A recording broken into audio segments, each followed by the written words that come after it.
गा पशु ले गए, आंगन चूल्हे चौके तक ये सारी चीजें उड़े उड़े उड़े उड़े उड़े उड़े थे बनाई भी जमाने में। तो जी आज कल्पना करा 40 साल पहले तो धूल उड़ती उसी रोटी बुकरें था। तो आज अगर एक झटके में लोग यहाँ के अठू उठ जाओ कि शौक लागे था घणे के काल जो पाट के का लाया नहीं पीरू काल जो ही पाट गयो के कर लिया मरिया था कोनी बाकी रह। शर्म की बात है कि अपने को आना पड़ा है, नहीं तो ये समृद्ध परिवार है। क्या कमी बताओ इनमें सबके सबके 180 बीघा जमीन बता रहे हैं अपने पास, फिर कौन सा समृद्ध नहीं है इनमें से? पंचायती से काम होने चाहिए तो आपस में। श्री अमीचंद जी भू अभिलेख निरीक्षक बडोपड़ ये सदस्य है इसके अंदर, राजेंद्र जी बाम्बू भू अभिलेख निरीक्षक दौलतावाड़ी, श्री विकास पटवारी हल्का बडोपड़, श्री गुरप्रीत पटवारी हल्का जाखड़ावाड़ी, श्री मुरलीधर पटवारी हल्का 40 एनडीआर, श्री विनोद जाखड़ पटवारी हल्का डिंगावाड़ी और श्री अनुज पटवारी हल्का पड़तावाड़ी। इतने पटवारी भेजे, एक भी पटवारी को यह नहीं पता कि ये जमीन इस गग्गर भाव क्षेत्र के अंतर्गत है। मैं जिला कलेक्टर साहब से कहना चाहूंगा कि जांच करके इस पूरे मामले के अंदर सबसे पहले इस कमेटी में बैठे हुए इन सब लोगों को सस्पेंड किया जाए। इन सबको पता था कि ये जमीन गग्गर भाव क्षेत्र के अंतर्गत आती है। नमस्कार जय किसान साथियों, मैं खड़ा हूँ ये चक रोइडावाड़ा ना ग्राम पंचायत है बडोपड़, ग्राम पंचायत बडोपड़ के अंदर, और मेरे सामने इधर ये सारी जीएफसी की जमीन है गग्गर भाव क्षेत्र की। ये ताजा मामला मैं चक रोइडावाड़ा ये बडोपड़ बरानी के अंदर बडोपड़ ग्राम पंचायत के अंदर जो है, मेरे को कुलदीप, किसका नाम है आपका नाम है क्या? मेरे को कल कुलदीप भाई ने फोन किया कि भाई साहब हम 45 साल से यहाँ पर काबिज हैं। जब सेम आई थी तब हमें वहां से विस्थापित करके सरकार ने यहाँ पर स्थानांतरण दिया था और कोई 10 बीघा जमीन आजीविका के लिए अस्थायी तौर पर इनको दी थी 1 साल के लिए। बड़े दुर्भाग्य की बात है कि उस टाइम जो सरकार इतनी संवेदनशील थी कि लोगों की आजीविका के लिए, लोगों के जीवन के लिए इतना प्रयास किया कि इधर सेम आ गई तो इधर स्थानांतरित कर दिया, इधर बाढ़ आ गई तो उधर तबादला दे दिया, इतनी अच्छी व्यवस्था थी। लेकिन आज वो सारी व्यवस्थाएं चौपट हो चुकी है। आज थे बडोपड़ू ले गए और आगे 17 नंबर डिप्रेशन तक गग्गर भाव क्षेत्र का जितना ही कट है अंग में थे देखोगी कि नया लोग जिका है वे धड़ल्ले आने लग रही है, नया लोगों ने एनओसी जारी होने लग रही है, नया लोगों ने खातेदारी जारी होने लग रही है, और बहुत सारा बांग में बे लोग है जिका ऑलरेडी तबादला उठा चुके हैं। क्योंकि जब जीएफसी 1967 के अंदर गजट नोटिफिकेशन के द्वारा ये घोषित हुई तब यहाँ के जो लोग थे, यहाँ के किसान थे, उनको तबादला अन्यत्र दिया गया। जिन्होंने ले लिया वो चले गए, जिन्होंने नहीं लिया वो या तो बैठे रहे या फिर इधर उधर हो गए। तो बहुत सारी जगह मैंने यहाँ देखी है बात क्या जट्ठा लोग तबादलो ले लियो, पानी सूक्यो जन बेल वापिस आ गया, वापिस का बीज उगया, आगे कोई मरडू तकड़ो जन तो बेन भी नहीं उगया, और आगे कोई गरीब आदमी हो तो बिने डरा गए, धमका गए के यहाँ कानून के यहाँ कोर्टू के यहाँ पीस आऊं, वहां लोगों ने विस्थापित कर दिया एक प्रकार। बिंगो ताजा उदाहरण रोइडाला डेर के अंदर मिलियो है। आज 40-45 साल अठे बैठे हैं अंकल जी, तो सतराम सिंह नाम है थर। हाँ जी। तो मैंने ये बताओ जका अब थन्ने बठू बेदखल कर गए, जका लोग काबी जोड़ो चाहे काल जको प्रशासन आयो, पहले तो ये बताओ प्रशासन में कौन कौन लोग आया? पटवारी हो, गिरदावर हो, ठीक है, तहसीलदार हो, कानू को ना छोटो गिरदावर वो नहीं भी मोटोरी हो, नायब तहसीलदार हो, ठीक है, पुलिस वाला और वो 100 आदमी और रहा हथियारबंदी वाला कब्जो लेना आया हमारे कने, ठीक है। और ये जगह कब्जो लेना आया एक कौन लोग है? ये हमारे बडोपड़ का ही बादू है नारायण जमीन तबादला ले गया की टाइम है बी टाइम 74 में। कहने को मतलब वो है साथियों, बी टाइम जब अन्य तो अठे अस्थायी तौर पर अठे बिठाया अंत तलबान है जो तबादलो है जो कौन मिलियो, लेकिन बा लोगन तबादलो बी टाइम 5 ML मिल गयो। हाँ अनूपगढ़ के नारायण, ठीक है। तो बे कितना बयान तबादलो मिलियो बेटा? बांगी 103 बीघा का तुम्हारे पास रिपोर्ट है, 103 बीघा जमीन को रिपोर्ट है, कुल बांगिया 108 बीघा बोले भाई, 108 बीघा बोले, 5 बीघा गग्गर की बजाऊं। नहीं बे कितना भाई कितना 3 भाई या जका तबादलो लियो है 3 भाई या बे बैठे तबादलो ले लियो 3 हाँ, भाई 3 भाई। और बाकी 3 भाइयों की औलाद बैठी रहे बैठे ही सारा परिवार। अब बे तीन भाया मु तीनों हटाया है या तीनों मु एक आयो है तीनों आ गया, एक 2 घर तो बेच गया। अटे कितना बीघा जमीन है बे 18 बीघा बोले। बे के 18 बीघा है मरी हाँ तो आज की थारक नु कब्जो छुड़ायो है कालपीरू प्रशासन ने हाँ। और सिर्फ सतनाम सिंह की जमीन को छुड़ायो है या कितनी लोगों की जमीन को छुड़ायो है? एक गुरुदेव सिंह, ठीक है जरनैल सिंह, हाँ अरे एक कोई 1.5 जाट है पासो रावसर को राकेश वो शाह है, वो अलग थी, वो एक वो अलग कसर में है। 2 करते कहने को मतलब 3-4 लोगों की जमीन काल छुड़ाई है हाँ मां 3-4 तक। एरिया के अभी वहां लोगों ने आवंटित करने लाग रहा में हाँ ठीक है तो थे ई जमीन के पुख्ता आवंटन खातर फाइल लगाई के लगाई एक करी जन थाने के बोलियो प्रशासन के वो भी गग्गर को रकबो है, मैं अलाट कर कौन सकूं। ध्यान देने वाली बात है साथियों और ये रिपोर्ट मैं साइड के अंदर आपको इस वीडियो में लगा भी दूंगा जिसमें बाकायदा प्रशासन ये रिपोर्ट करता है जब इन्होंने आवंटन के लिए ये फाइल लगाई थी तब सरकार प्रशासनिक अधिकारी ये रिपोर्ट करते हैं, तहसीलदार की रिपोर्ट है, कोई पटवारी की या छोटे मोटे कर्मचारी की नहीं है। इन्होंने कहा है जी सतनाम सिंह जी ने ये जो 1157 के अंदर 10 बीघा जमीन के लिए ये जो आवेदन किया है ये जमीन गग्गर फ्लड के नाम दर्ज है, रिपोर्ट पेश की जाती। इसका मतलब है भी गग्गर फ्लड के अंदर है ये जमीन इसलिए खातेदारी नहीं दी जाएगी, ये रिपोर्ट की जाती है 2001 के अंदर तहसीलदार द्वारा। जब 2001 के अंदर ये गग्गर भाव क्षेत्र के अंदर थी तो आज ये गग्गर से बाहर कैसे होगी, आज उन लोगों को आवंटित कैसे होगी जिन लोगों को ऑलरेडी तबादला मिल चुका है। अब बहुत सारे लोग ये कहते हैं कि जी इनकी जमीन जो ये लोग यहाँ पर आके बैठे हैं इनकी जमीन ज्यादा ही है तो तबादलो तो थोड़ी जमीन को मिलियो बाकी हटे ही पड़ी, चाहे थारी 500 भी गई चाहे थारी 1000 भी गई।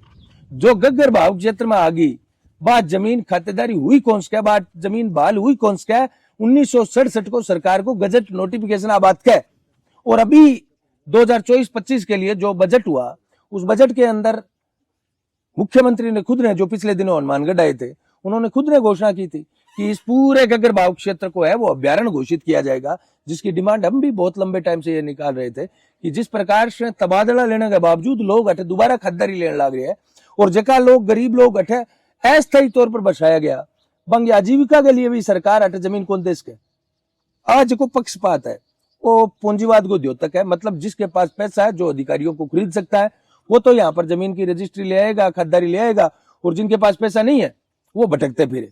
ये सारी चीजें बताती है कि सूरतगढ़ गग्गर भाव क्षेत्र जो हमने 15 नंबर 16 नंबर 17 नंबर डिप्रेशन के अंदर हालात आपको बताए थे वो जीता जागता उदाहरण ये बताता है यहाँ पर। अब मैं उन प्रशासनिक अधिकारियों को तहसीलदार, एसडीएम, नायब तहसीलदार, पुलिस प्रशासन यहाँ पर जो आए थे उनको पूछना चाहता हूं एक सवाल, थारी फुटेड़ी गए भी थाने ध्यान है अटक गग्गर भाव क्षेत्र है बिंग में खातेदारी आ किया गई आज भी तो सोचो नहीं बे लोग क्या हुआ कि जी ये कोर्ट का आदेश है।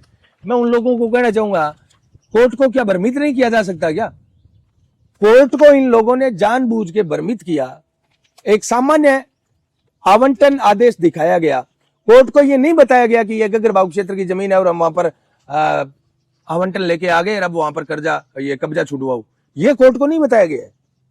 तो कोर्ट को भ्रमित करके इन लोगों ने गग्गर भाव क्षेत्र के अंदर धड़ल्ले से दिन दोपहर को यहाँ पर इन लोगों की बेदखली की गई और जो लोग पहले से तबादला ले चुके हैं उन लोगों को बाकायदा यहाँ पर वापिस स्थापित किया जा रहा है। अब ये कोई एक उदाहरण नहीं है, ये रोइडा वाला चेक का कोई एक उदाहरण नहीं है, मैंने दर्जनों उदाहरण आपको बताए हैं कि गग्गर भाव क्षेत्र के बहुत सारे डिप्रेशन के अंदर बीचों बीच गग्गर का पटवारी अनापत्ति प्रमाण पत्र देता है, भैया जमीन हमारे गग्गर में को नहीं। मैं पिछले वीडियो में बताई अने शर्म आनी चाहिए कि गग्गर भाव क्षेत्र के बीचों बीच का जमीन क्या निकल सके बारे, ये सीधा सीधा खिलवाड़ है तथ्यों के साथ और सारा का सारा रिश्वत का खेल है। जिसने ज्यादा रुपए फेंक दिए प्रशासन उसके आगे नाचने लग गया और जो गरीब लोग हैं उनको बेदखल किया जा रहा है। अब मैंने एक बात और बताता हूँ जी सतनाम सिंह जी, क्या थार लेता ही है और कितना लोग है जो कहीं पट्टा के ऊपर बैठे हैं, कितना लोग है? ये तो 8 तो वहाँ भी है, कुल मिला के गग्गर में 100 आदमी है, लगभग 100 आदमी है। 400 पटा में 100 आदमी टिक गया लड़ाई दंगे में, और सारे ने वहां बजा दियो कि मारी पड़े। कहने का मतलब ये है साथियों, अंकल जी ये कह रहे हैं भी तब अस्थायी तौर पर ये लगभग 400 पट्टे जारी हुए थे, बाकी लोगों को इन प्रभावशाली लोगों ने यहाँ से भगा दिया था। ये 100-125 लोग हैं वो टिके थे। अब सरकार ने जब अस्थायी तौर पर यहाँ पर बिठाया, इनकी आजीविका का ध्यान रखा गया, आज इनके घर मकान सब कुछ यहाँ पर बन गया, तो सरकार अगर इनको यहाँ से बेदखल कर रही है तो पहले इनके पुनर्वास की व्यवस्था करे, उसके बाद में आप रिश्वत से करते हो तो, आप भ्रष्टाचार से करते हो तो उन लोगों को खातिरदारी दे दो चाहे। लेकिन इतनी संवेदनहीन सरकार कैसे हो सकती है कि बसे बसाए 40 साल से बैठे परिवारों को आप ये कहते हो भी निकल जाओ यहाँ से, इनके पुनर्वास की व्यवस्था कौन करेगा? और सबसे बड़े दुर्भाग्य की बात है, एक अधिकारी से, एक कर्मचारी से गलती हो सकती है, एसडीएम, तहसीलदार, नायब तहसीलदार, 3-3, 4-4 पटवारी, ये सारे के सारे लोग प्लस पुलिस प्रशासन, सारा अंगी फूट गई, सारा का सारा मूर्ख, कोई चीज ने कौन देखने लग रहा भी हाँ लोग ने। और बात करते हो आप लोकतंत्र की, संविधान की, हमारा संविधान बहुत खूबसूरत है, लेकिन दुर्भाग्य है इस बात का है कि ये जो लोग होते हैं ये गरीबों के पक्ष के जितने भी प्रावधान है उनको भूल जाते हैं और पैसों की खनक के आगे मुजरा करने लग जाते हैं। ये लोग उन लोगों के आगे जो पैसे वाले होते हैं, जो पैसों के दम पर जमीन को वापस यहाँ पर काबिज रहते होने की कोशिश करते हैं, और वही हुआ है। इन 3-4 लोगों को यहाँ से कल बेदखल किया है, और जो लोग आके बैठे हैं उनके साइड में मैं कागज लगा रहा हूं, इनको 5 अलम अनूपगढ़ में जमीन मिल चुकी है, तबादला मिल चुका है, और यहां पर वापिस आए हैं वो लोग जो जमीन यहां पर छोड़ के गए थे, उसी जमीन पर वापिस आए हैं। और जो गरीब लोग थे, अब ये तो बात चल रही है गग्गर की और बाढ़ की, गग्गर आई, बाढ़ आई, बाढ़ आई तो सेम आई। सेम के कारण जो लोग विस्थापित हुए थे, आप सेम के कारण हुए थे, हाँ, सेम के कारण जितने भी लोग विस्थापित हुए थे उन लोगों को कोई तबादला नहीं दिया गया था। क्यों भाई? पूर्व विधायक राम प्रताप जी कासनिया के बेटे संदीप जी कासनिया जाखड़ावाली से अपनी स्कूल का तबादला सूरतगढ़ शहर के हर्ट में लेके चले जाते हैं, वहां पर स्कूल ले लिया कि हमारी स्कूल सेम में डूब गई। हाँ बतावे क्या जो बड़े नेता लोग हैं उनके लिए और गरीबों के लिए कानून एक समान नहीं है। वे तो तबादलो ले गया और बाकी का लोग बैठा मोट खींचिया। क्यों भाई? गरीब लोगों ने तबादलो किया, कौन मिला? या तो आप ये कहो भी आप सेम प्रभावित नहीं थे। और दूसरी बात, सबसे बड़े मजे की बात, जब मैं पीछे भाई पारुल गोदारा के पिताजी का देहांत हुआ था तब मैंने देखा वो स्कूल तो बाकायदा चल रही है, वहां पर विवेकानंद स्कूल जाखड़ावाली गांव में चल रही है, रनिंग के अंदर है। वो उस सेम वाले एरिया में आई नहीं थी। डबल प्रॉफिट देखो, वहां पे भी चल रही है, यहां पर इन लोगों ने उसका तबादला ले लिया। देखा था कांग्रेस बीजेपी किस प्रकार से एकजुट हो गई थी नगर पालिका सूरतगढ़ में। बड़े बड़ी बात है, आप करो थाने भ्रष्टाचार करो थे, ऊद मचानी है तो मचाओ, लेकिन जगह गरीब आदमी जट बैठे है वहां लोगों तो जिंदगी जीण दो। और थे अगर कानून आडा आने लग रही है थारे कानून के हिसाब हूं, अगर बे लोग कोर्ट में गया है, कोर्ट या के बयान अटकाबीज करो तो कानून सिर्फ वहां पर लागू है, कानून वहां पर लागू को नहीं हुआ। आज आप एक टोकरी अभी हटू खोलना, कोई एक जगह खोल के दूसरी जगह बांधा तो 2-3 बातों को तो ध्यान रखा कि यार तावड़ो ना हुआ है, पानी की व्यवस्था हुआ है, एक जानवर खतरी थी सोचा तो एक 40 साल बसड़ो पूरा को पूरा परिवार किया कर गए लोग। इतनी संवेदनहीनता सरकार में कहां से आ जाती है? और ये तब आ जाती है जहां के जनप्रतिनिधि मरे हुए होते, जहां के नेता भ्रष्टाचार में डूबे हुए होते, जहां का प्रशासन पूरा का पूरा भ्रष्टाचार के आगे नतमस्तक हो जाता है, वहां पर इस प्रकार के हालात पैदा होते हैं। आज मैं यहां पर, ये जिला हनुमानगढ़ लगता है, तहसील पीलीबंगा है, और रोइडा वाला ये जो चक है 1151 और 1155 और 1152, ये 2 खसरे हैं। इन 2 खसरों का एक उदाहरण है ये। तो मैं जिला कलेक्टर हनुमानगढ़ से अनुरोध करना चाहूंगा, विनती करना चाहूंगा, कृपया, हो सकता है आपके संज्ञान में यह बात नहीं आई हो सकता है आपको भी दिग्भ्रमित किया गया हो, आप इस पूरे मामले का संज्ञान लीजिए, आप इस पूरे मामले में दोबारा से जांच कीजिए कि क्या जिन लोगों को यहां पर खातेदारी दी गई है उन लोगों ने क्या पहले तबादला उठा लिया था? अगर सही है तो यहां पर खातेदारी कैसे मिल गई? और दूसरी बात, अगर तबादला नहीं मिला फिर भी आप यहां पर खातेदारी कैसे ला सकते हो भाई? जीएफसी में आप गजट की जमीन को गजट कैसे तोड़ सकते हो? एक तरफ तो सरकार ये कह रही है कि हम अभ्यारण्य बना रहे हैं इसको, दूसरी तरफ आपका पटवारी अनापत्ति प्रमाण पत्र जारी कर देता जीएफसी के बीचों बीच। तो जिला कलेक्टर हनुमानगढ़ और जिला कलेक्टर गंगानगर दोनों से भी मैं कहना चाहूंगा कि ये दोनों ही जिलों के अंदर ये गग्गर बाग क्षेत्र है, आप संज्ञान लीजिए। मैंने इससे पहले सूरतगढ़ के डिप्रेशन नंबर 16 के अंदर मैंने बताया, आज से 1 साल पहले बाकायदा गग्गर भाव क्षेत्र के एक्सीएन मनोज जी कड़वासरा को मौके पर विजिट करवाया, पटवारी को वहां पर बुलाया, ऐप के माध्यम से पूरी सीमाओं का ज्ञान करवाया और बताया कि ये कॉमर्शियल एक्टिविटीज धड़ल्ले से चल रही है, कुएं कॉमर्शियल लगे हुए हैं, बे धर्मकांटा भट्टा लागेड़ा, आरो बट चलन लाग रही हो, सारी बातें बताई नहीं। लेकिन 1 साल बीत जाने के बाद में परिणाम क्या है बेटा, कि तहसीलदार को मौका मजिस्ट्रेट नियुक्त कर दिया पूरा अतिक्रमण हटाने का। उसके बावजूद जब टेबल पर जाकर पैसे आगे जाते हैं तो सारे के सारे नियम बदल जाते हैं, आज तक वो अतिक्रमण नहीं हटा है। तो गग्गर भाव क्षेत्र के वर्तमान कर्मचारी जितने भी हैं उनको मैं कहता हूं कान खोलकर सुन लीजिए।